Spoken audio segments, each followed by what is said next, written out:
So I created a new character named John Lennon and made a small master mode world called New York City. I started off by shielding myself in a wooden box from slimes to make a savage wooden sword. The first day pretty much revolved around chopping some trees, killing some slimes, and collecting several sunflowers to increase my run speed and reduce the enemy spawn rate around the area. I explored a little cave while traveling to the right of the world. There, I found a chest that gave me a few things, mainly the can of worms for fishing that I'll be doing later. I did find some lead ore, but I quickly went back to the surface for some more exploring before it gets dark. I like shimmering the trees while I'm traveling in order to get any fruits to drop for early miner buffs to all stats. There was a desert there which was nice, but the vultures scared me, so I just saved warped back home. There was another desert on the left side of the land, but it was corrupted, so I went back to spawn to start making a house before it gets dark when the zombies and wandering eyes are out. Just like many first nights, I began to dig straight down underground to try to find a big pool of water to potentially use for fishing. I collected some copper for armor and clay blocks to make pots for herbs to grow for potions in the future. I went back to the surface shortly after to grab a few fallen stars to eventually make enchanted worms to boost my bait power for fishing soon. When the sun hits, I went back to the desert to collect some cactuses and sand blocks. I crafted a legendary cactus sword and collected the copper ores on the surface that I missed earlier to make some armor for once. On my way home, this gnome randomly appeared from this small hole and turned into a statue. This was really neat since if you have the gnome statue near you, it will increase your luck for some better drops hopefully.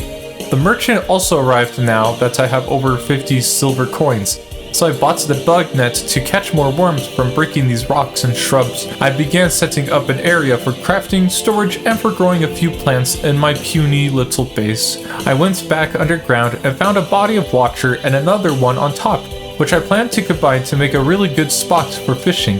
While modifying the area, the demolitionist arrived, so I expanded my house more for more rooms for more people to stay in. I tried my best to make my house less ugly and went back underground to form the underground fishing spot. And finally, I can enjoy some fishing for plenty of goodies. So fishing will really carry us, like I said, through Master Mode. Oh, we got rockfish.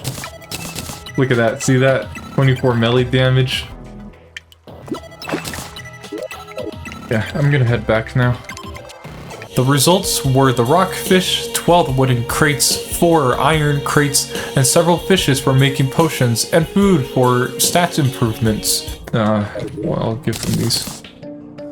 Ha. Tsunami in a bottle. Oh my gosh, yeah. Fishing is really good, and then the iron crates. Oh my gosh. Like I said, fishing is really good early game. I ventured further underground into a mushroom biome where I collected a few life crystals and some more ore for crafting better armor. The amount of money from fishing allows me to buy a ton of bombs to make the elevator much faster and less tedious to make. As an extra boost to my stats, I found enough topaz and demonite ores to craft the Magi Luminescence, one of my favorite accessories since it increases your movement speed, acceleration, and even provides light similar to the miner's helmet. With the bombs I bought, I can now create the elevator much faster compared to just using a pickaxe, and I also collected some goodies along the way. I had a very clumsy death while trying to kill this bat for some reason. I do blame myself for not using my tsunami in a bottle as a little laugh. When I'm not blowing up stuff or breaking my legs, I'm getting new accessories and mining plenty of gold for armor and for brewing spelunker potions. Scenarios like this are why I prefer using bombs compared to traditional mining, especially against lava when approaching the underworld. You know, this makes me happy right now. Not so long after, I finally made it to the underworld, but died when I tried to grapple to the tower, but got burnt from the lava. My fault, once again. A hellbat collected my coins, so I took vengeance in mind, and while it was annoying, I killed the bats that collected my gold from death. Further on the bright side, I finally have enough gold to create full golden armor. I went back to the underworld to break some jars to acquire more money and potions to use for the future. With all the gear I have, I'm now ready to run through the corruption in hopes of finding a snow biome on the other side. Even with what I have, I lack any viable ranged weapons against the tougher enemies, so I really wanted a snowball cannon, especially for the Eye of Cthulhu. Thankfully, there was a snow biome on the other side with a cave system ready to be explored. The first chest I got down here had these ice skates, which I'll wear temporarily but will mainly use them to make the Terra Spark boots later on in the game at some point. It took a little bit more exploring though, until I finally obtained the snowball cannon.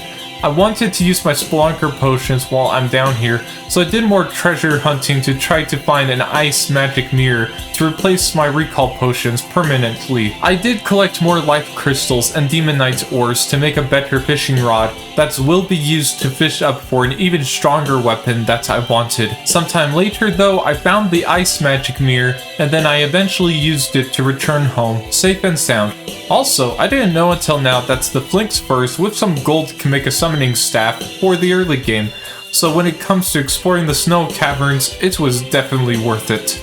I wanted to build an arena, but while killing some zombies, a Spiffo plush dropped for the first time for me. Oh my gosh, that looks cute. But yes, I'm building the arena to prepare for future events and boss fights. Nothing special, I just like having it in the air and further away from my base. Yay, the traveling merchant is here. I collected even more wood from trees that are near my base and planted more of them to get more wood soon. I went into the underground corruption to try to find a fishing spot, and similar to last time, I just needed to combine some water sources to get a pretty decent pond to fish in. I blew up one of the shadow orbs to obtain the musket so the arms dealer can appear soon, and that's the goblin evasion will happen at some point. I tried to do a little bit of fishing, but it felt like I could make the pond even bigger for some greater loot.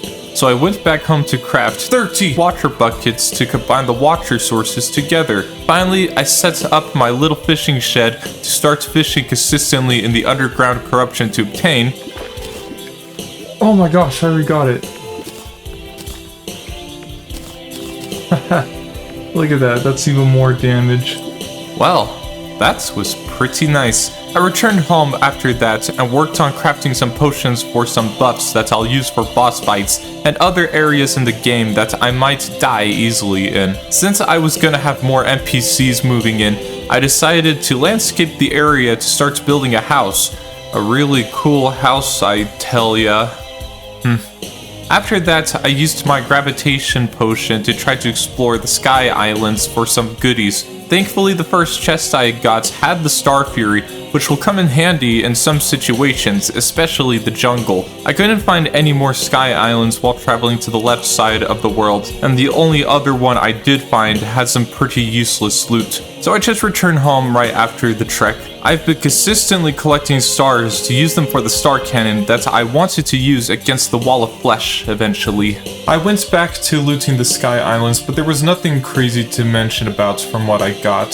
So I explored the right side of the world to come across the jungle to find a cave for more life crystals and other items I really wanted. Though I didn't even go that far because I started to feel an evil presence watching over me. So I went back to the non-underground biome so I can finally encounter my first boss in this Master Mode playthrough. Enjoy the fight. There he is.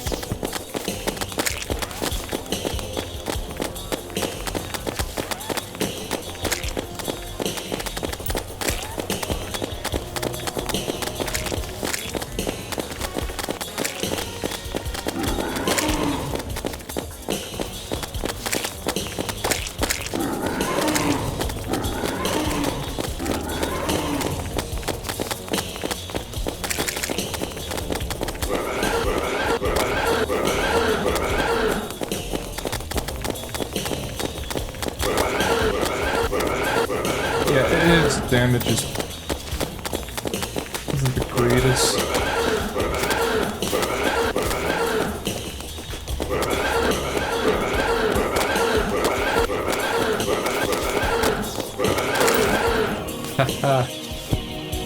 And so, the first Terraria boss in Master Mode fell before me without a sweat on my face, though it's only gonna get harder from here.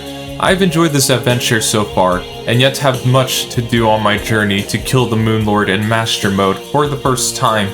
You don't even need to ask for more stuff like this. I love this game, and will continue to do more videos like these, along with other content outside of Terraria that I love making for you.